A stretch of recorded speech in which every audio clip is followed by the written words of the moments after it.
¿Qué significa la modalidad de precios unitarios? Que en vez de dar un precio por todo la ejecución del contrato, de ejecución del servicio, de toda la infraestructura, toda la obra, se pactan precios unitarios, es decir, precios por cada unidad de lo que se vaya a realizar. Si es, por ejemplo, una obra, a cada parte de la obra se da un precio por unidad ejecutada realmente. Si es concreto, si hay vaciamiento de concreto, se da un precio por metro cúbico de concreto. ¿Okay? ¿Cuántos metros cúbicos de concreto va a vaciar efectivamente el contratista? Pues se hace un estimado, hay un estimado previo, que tú tienes un proyecto previo que te da las dimensiones de la obra y te dice pero te dice pues cuánto estimas gastar. Entonces, la cantidad, tienes un precio unitario, un precio por metro cúbico, tienes una cantidad que has estimado. Para saber entonces el resultado, multiplicas el precio unitario por la cantidad, son un precio X por metro cúbico por la cantidad de metros cúbicos que vas a dar, y ese es el precio del concreto para esa obra. Pero eso puede variar, porque puedo que en la realidad, por X o Y circunstancias, puede ser circunstancia fáctica, circunstancia jurídica, el uso del ius variandi, etc., la cantidad de concreto, por ejemplo, en el ejemplo que estamos poniendo, aumente o incluso disminuya. Pero el precio sigue siendo el mismo. El precio es el precio por metro cúbico. El precio unitario sigue igual. Lo que pasa es que el multiplicador varía. Si antes eran 3.000 metros cúbicos, hoy en día pueden ser 2.500. Pero el precio unitario por metro cúbico es igual. Entonces, lo único que puede variar es mi multiplicador. Eso podría suceder. ¿Okay? Eso, la metodología del precios unitarios, lo que hace es entonces desvincular cantidades de precios, tener un precio por unidad de medida, puede ser metro cúbico, metro lineal, horas hombre. Si se trata de un servicio, puedo establecer mi precio en función de las horas hombre. Se estima que ese servicio va a llevar tantas horas hombre, puede que requiera más o que requiera menos. ¿Okay? Entonces luego se ve qué es lo realmente ejecutado, y lo que se va a pagar no es lo que estaba exactamente en el contrato, sino lo realmente ejecutado, utilizando los precios unitarios que están en el contrato. ¿Okay? Esa es la metodología que se emplea básicamente hoy en día en básicamente todos los contratos, incluso para cuando se trata de concesiones en las cuales, como he dicho, no hay un pago, pero deben estimarse cuáles son los costos para determinar entonces cuál es la recuperación que va a tener o que debe tener el concesionario. ¿Okay? Entonces, hoy en día este es básicamente la tipología de contratos que se maneja. Desde acá nos ha traído todo esto. Eso hace entonces evidentemente que en términos de inflación también haya métodos para ese precio unitario pueda irse corrigiendo, pero, y aquí esto es importante, luego lo vamos a ver por qué, incluso en términos inflacionarios o para manejo de la inflación durante la ejecución del contrato, la base siempre va a ser los precios que están en el contrato. Es decir, si se estableció, volviendo al ejemplo que ponía, un precio determinado por metro cúbico de concreto, ese es el precio de esa unidad del metro cúbico de concreto. ¿Okay? A partir de ese precio lo podemos establecer hoy. A partir de allí, esa es mi base de cálculo para cualquier corrección inflacionaria que vaya a ser a posteriori. Porque, ¿qué es lo que pasa? Si yo quiero establecer una corrección por inflación de los precios, tengo que partir de algún punto. Tengo que tener una base y luego esa base de cálculo, ese número que es mi base de cálculo, yo lo voy a ir multiplicando en función de un factor que es el factor que me refleja cómo se va moviendo la inflación. Ese factor que me dice cómo se mueve, cómo varía la inflación, es el índice. Y de ahí la idea de la indexación del precio. Fíjense que la misma frase nos lo dice. Voy a indexar el precio, pero ya tengo un precio. No es que es un nuevo precio, y eso es un error que a veces se comete. No, no es que se esté calculando un nuevo precio de, por ejemplo, el metro cúbico de concreto. No, estoy tomando el mismo precio contractual y el mismo precio contractual se corrige por inflación. De forma que en términos reales, en realidad el precio no varía. Es decir, si el valor del metro cúbico de concreto, o el valor no, el precio del metro cúbico de concreto en el contrato es, por decir cualquier cifra, 100 unidades monetarias, las que sean, ¿verdad? La idea es que a lo largo del contrato, ese valor de 100, ya como valor económico, se mantenga en una línea recta, no varíe en absoluto. ¿Cuál es el efecto de la inflación sobre ese valor? Básicamente que el valor se iría deteriorando, es decir, iría en una línea descendente, porque con ese valor de 100 unidades monetarias cada vez vale menos en una economía inflacionaria. La corrección por inflación lo que haría es que esa curva descendente la nivelaría y lo haría una curva, entre comillas, recta, plana completamente. ¿Okay? Eso es lo que logra hacer una verdadera o debería ser una verdadera corrección por inflación, es decir, mantener inalterado el valor de los precios del contrato. ¿Okay? Es decir, mantener el valor de los precios en términos reales. Esa es la función. ¿Okay?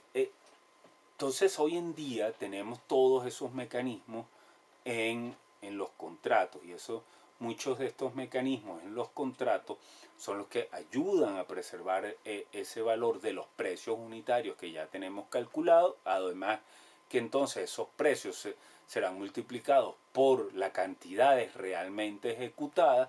Luego la idea eventualmente de que haya una mayor onerosidad sobrevenida del contrato es una realidad cada vez más estrecha, menos probable, aunque es posible, no lo descartamos, pero el juego entonces de estos eventos, de estas teorías que vamos a ver, es cada vez menor, porque hoy en día manejamos más estos modelos de contratos por precios unitarios con mecanismos de corrección monetaria.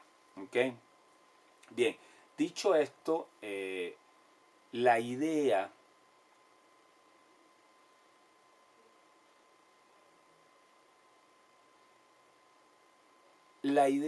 de el equilibrio económico financiero del contrato puede ser vista de dos maneras, o ha sido explicada de dos maneras por la doctrina. Para algunos autores incluyen dentro de este concepto, de esta noción de equilibrio económico financiero del contrato, una noción que yo he llamado una noción reactiva. ¿Por qué reactiva? Porque implica una reacción frente a una previa actuación de la administración pública. Es decir, la administración pública realiza algo y la reacción frente a ello es mantén el equilibrio económico financiero del contrato. ¿Okay? Esa es la visión reactiva. En realidad el ejercicio de alguna potestad de estas que ya hemos estudiado, que ya hemos examinado, que puede derivar en una suerte de obligación de mantener el equilibrio económico financiero del contrato, se reduce hoy en día prácticamente al ejercicio del ius variandi. del derecho del ente contratante de modificar unilateralmente el contrato. Perdón, he dicho el derecho, pero en realidad es su potestad. ¿Por qué digo que se reduce a esto? Porque prácticamente no hay ningún otro evento capaz de tener una repercusión económica, como no sea, por ejemplo, las que ya hemos estudiado y que corresponden a la potestad de terminación anticipada del contrato. Pero esto ya lo he explicado también. La potestad de terminación anticipada del contrato no lleva a un evento, a una a la obligación de preservar el equilibrio económico financiero del contrato, porque el contrato ya terminó.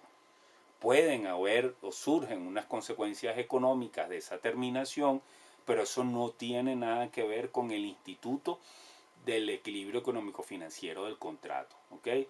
Esos son otros elementos que ya hemos estudiado, si se paga o no se paga el contratista, el lucro cesante, etc. Pero esto no tiene nada que ver, desde mi punto de vista, no quiero decir que no hayan otras opiniones diferentes, pero desde mi punto de vista no tiene nada que ver con el equilibrio económico financiero del contrato. Y la razón es más que evidente, ya no hay contrato. O sea, ya no hay contrato que equilibrar. Sencillamente hay unas obligaciones que pagar. Punto.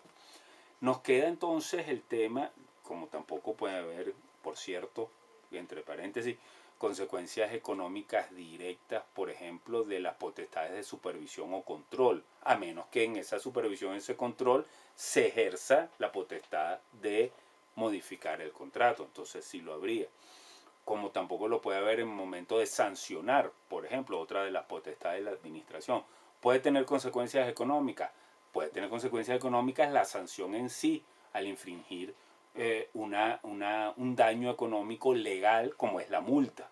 Eso podría ser, pero eso no tiene nada que ver con el equilibrio económico financiero del contrato. Entonces, insisto, el evento que podría tener algo que ver con esto es el ejercicio del ius variandi. Pero aún así, porque hemos dicho que si se modifica el contrato, puede haber la necesidad entonces de una compensación al contratista. Sin embargo, yo no estoy de acuerdo con esto. Yo no estoy de acuerdo con que el ejercicio del ius variandi derive en activar el mecanismo de la preservación del equilibrio económico financiero del contrato. ¿Por qué? Porque ya lo he dicho, la idea de preservar el equilibrio presupone o tiene como premisa anterior que hay un desequilibrio. Si necesito reequilibrar el contrato es porque el contrato está desequilibrado. ¿Cuál fue el desequilibrio o cuál es el desequilibrio que puede generar el ejercicio del ius variandi? En realidad no lo hay de manera directa, no lo hay inmediatamente. Es decir, si la administración cambia, modifica el contrato inmediatamente por ese cambio entró en un desequilibrio económico. Eso, lo que pasa es que aquí se mezclan ideas de distintas épocas, ¿no? Eso podría haber sido verdad si estamos hablando de esa rara avis, de esa cosa extraña que ya hoy en día no conocemos, que es el contrato a precio alzado. Si yo digo, usted va a ejecutar esta obra y esta obra vale 100, y a mitad de camino yo te digo, mira, pero la obra que estás ejecutando, el edificio que estás construyendo ya no tiene 5 pisos, tiene 8, sino que va a tener 8. Pero el precio sigue siendo el mismo, el precio alzado, 100. Evidentemente sería absurdo, ¿verdad? Ahí sí hay un desequilibrio. Oye, por el mismo precio me estás pidiendo más prestaciones hoy en día. Eso evidentemente no sucedía en aquella época, cuando se manejaba de manera mucho más común contratos a precio alzado, y nunca va a ocurrir con un contrato a precio unitario. Es imposible, porque lo que tú vas a tener fijo son los precios unitarios. Las cantidades son las que realmente se ejecuten. Entonces este desequilibrio en realidad nunca se va a producir.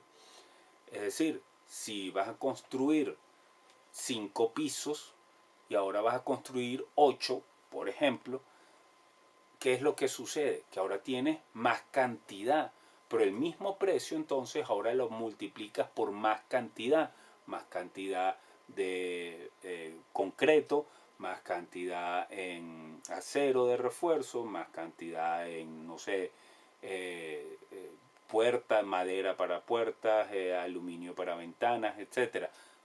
Esos precios ya están en el contrato. Lo que vas a hacer es que cada uno de los precios lo vas a multiplicar por más cantidades. Y ese mecanismo ya está en el contrato. Porque el contrato a precio unitario ya te dice que el precio hay un precio estimado, pero que el precio real será el que resulte de multiplicar los precios unitarios por las cantidades realmente ejecutadas. Entonces, ese es el mecanismo que está en el contrato. Entonces, en el instante en que se modifica el contrato, no hay un perjuicio per se, no hay un daño que indemnizar. El contratista seguirá ejecutando y al llegar al piso 5, seguirá ejecutando el piso 6, el 7 y el 8 y seguirá multiplicando en sus valuaciones los mismos ítems por los mismos precios y se seguirá pagando las mismas valuaciones.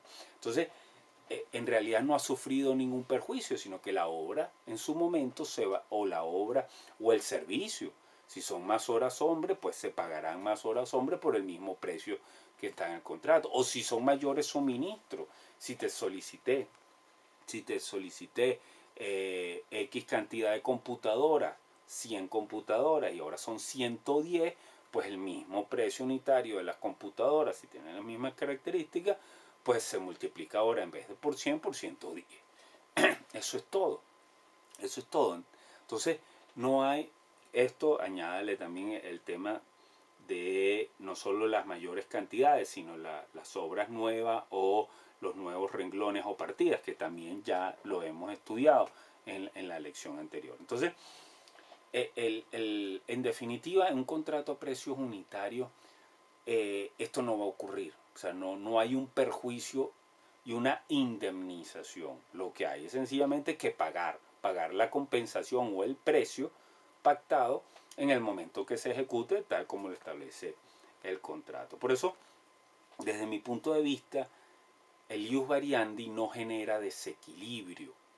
Desequilibrio se genera nuevas obligaciones, pero no un desequilibrio, porque el desequilibrio da la idea de que ya mi compensación no está ajustada a la cantidad de obligaciones que tengo. Mentira, siempre va a estar ajustada en un contrato a precio unitario, que es el modelo que manejamos hoy en día. Así que, pero esto, si la idea de esa actuación reactiva o de ese equilibrio reactivo, es decir, que se produce como respuesta, como reacción al ejercicio de una potestad de la administración pública, prácticamente lo tenemos anulado, prácticamente no existe, tiene otros caminos y otras ideas. ¿Qué nos resta? Nos resta, eso sí, lo que yo llamo unos mecanismos activos, es decir, son mecanismos de preservación del equilibrio económico-financiero del contrato que se producen no ya como reacción frente al ejercicio de una potestad de la administración, sino como obligación de la administración, una actuación, es un mecanismo activo frente a una circunstancia externa que afecta a la economía del contrato. ¿Okay? No es una reacción frente a mi contratante, sino que es una actuación del contratante frente a una circunstancia externa que afecta la economía del contrato. Y es ahí donde se manejan los dos grandes mecanismos de reequilibrio del contrato, de preservación o conservación del equilibrio económico-financiero del contrato, que son la teoría de la imprevisión y el hecho del príncipe, que vamos a ver seguidamente.